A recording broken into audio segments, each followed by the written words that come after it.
Olá a todos! Liliane, queridos alunos do curso de pós-graduação em Justiça Restaurativa da Unisanta, essa universidade tão querida, dos meus amigos da família Teixeira.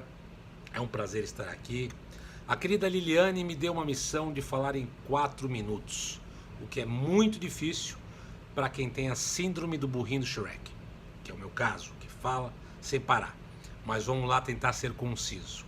Nós vamos falar sobre um dos nossos maiores patrimônios, que é o nosso Jardim à beira-mar, o Jardim das Praias de Santos. Não dá para imaginar a cidade santista sem seus belos jardins, espaço que encanta visitantes e que enche de orgulho os que convivem diariamente com essa imensa área verde de quase 220 mil metros quadrados. Um lugar mágico que abriga monumentos, árvores, flores, arbustos, passarelas, ciclovias, postos de salvamento, pontos de cultura, de confraternização e muitas, mas muitas histórias, escritas em todos os estilos, suspense, ação, romance, comédia e a principal, a que roteiriza o pedaço da vida de cada uma das milhares de pessoas que de alguma forma têm o Jardim da Praia como cenário de marcantes passagens em suas biografias. Notável por sua beleza e extensão, o que lhe valeu inclusive ter ingressado no ano 2000 no Guinness Book of Records, o Jardim da Orla é sem dúvida um dos poucos espaços públicos dignos de possuir um capítulo exclusivo dentro da história de Santos. Contando com quase um século de vida, esse orgulho da cidade não tem uma trajetória existencial preservada como deveria.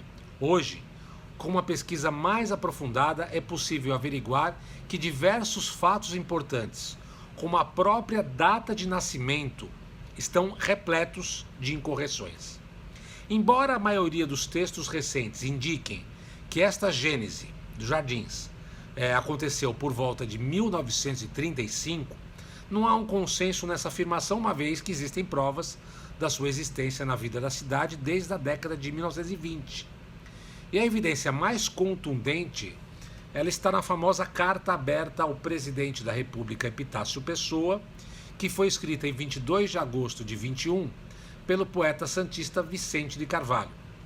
Essa carta foi publicada no jornal A Tribuna e o texto já indicava a existência do jardim, quando o próprio poeta se referia à Avenida da Orla como margeada em toda a sua extensão de 6 quilômetros por uma opulenta avenida em boa parte já ajardinada.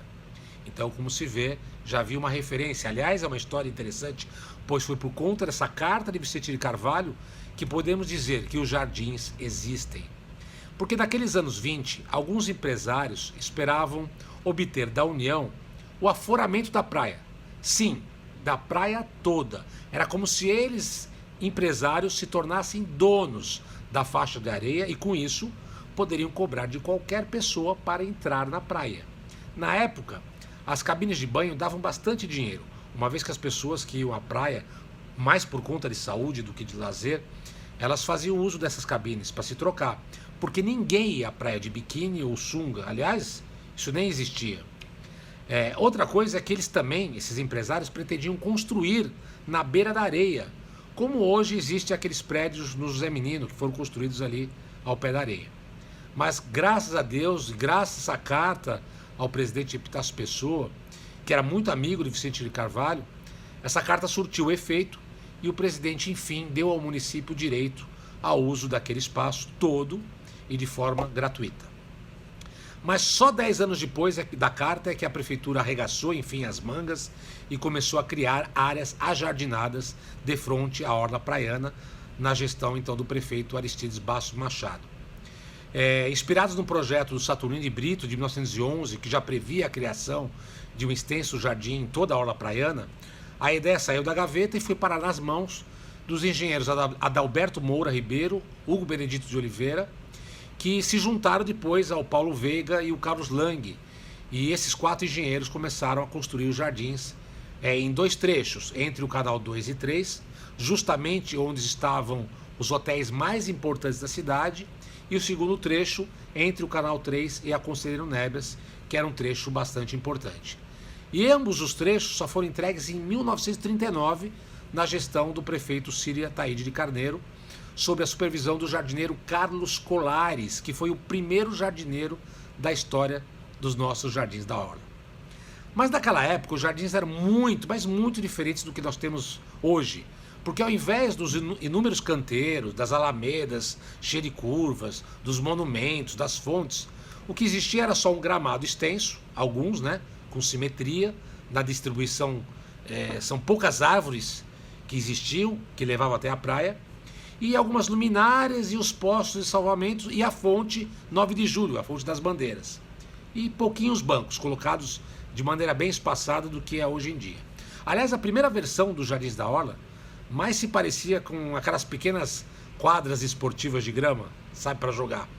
E foi justamente os santistas da década de 40, eles também achavam isso. Tanto é que era muito comum a utilização desses espaços para jogos de futebol ou então piqueniques familiares, entre namorados, familiares. Era muito comum isso. A ideia original dos mentores desse projeto, de não encher os jardins de árvores e plantas, era para baratear o custo da obra. Mas o barato saiu caro. Só para ter a grama e as plantas baixas, o uso indiscriminado das áreas ajardinadas por esses esportistas aí, acabou por encarecer a manutenção, porque se colocava, destruía muito rápido. Então foi a partir dos anos 50 que se passou a adotar a estratégia de plantar árvores grandes, arbustos, justamente para impedir que os banhistas transitassem por esses jardins, praticassem esporte nos jardins, e aí a gente teria a condição de preservá-los de uma forma melhor e mais barata. E foi durante a terceira gestão do prefeito Gomide dos Santos, de 41 a 45, que o jardim ganhou outro grande trecho em direção à ponta da praia. Foi quando surgiram as primeiras estátuas da Orla, né? Vicente de Carvalho, da estátua do pescador, e as fontes, inclusive a fonte do Sapo, a famosa fonte do Sapo.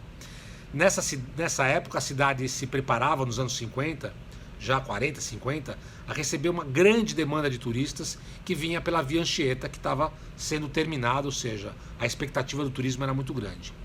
E tudo era uma maravilha. Até os anos 50, tudo maravilhoso, jardins bonitos, tinha pouco carro na rua, mas aí, finalzinho dos anos 50, anos 60, a cidade começou a crescer, os carros começaram a aparecer, as ruas e avenidas começaram a lotar e a orla acabou ficando pequena para esse trânsito.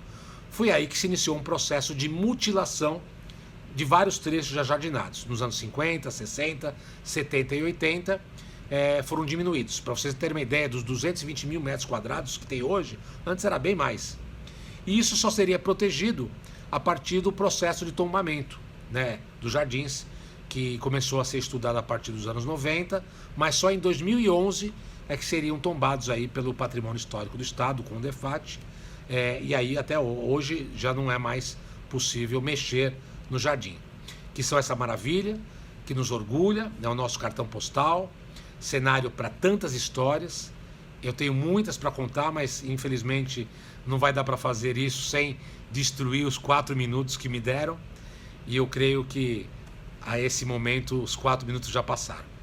Então é isso, é uma história bacana, que começou lá atrás com uma luta do Vicente de Carvalho, lutando para que Santos tivesse esse trecho ajardinado, esse trecho preservado, depois um processo lento de construção, de ocupação, de modificação, de estética principalmente, né? A incorporação dos postos de salvamento, a incorporação dos monumentos, da concha acústica, das fontes, enfim, é um processo que nos trouxe até aqui e nos trouxe um jardim belíssimo e que é digno do orgulho de todos nós, né? E isso sem falar também dos quiosques, que antes eram carrinhos de lanches, hoje são quiosques, nós temos banheiros públicos, chuveirinhos, enfim. O tempo vai avançando e novas coisas vão incorporando nos nossos jardins de orla. Enfim, é uma história maravilhosa que espero que vocês tenham gostado, aprendido alguma coisa. E eu tenho um canal chamado Memória Santista, se vocês quiserem conhecer mais detalhes sobre as histórias de Santos, no www.memoriasantista.com.br, e fiquem à vontade para conhecer mais sobre a nossa querida cidade de Santos. Um forte abraço a vocês todos e é isso aí.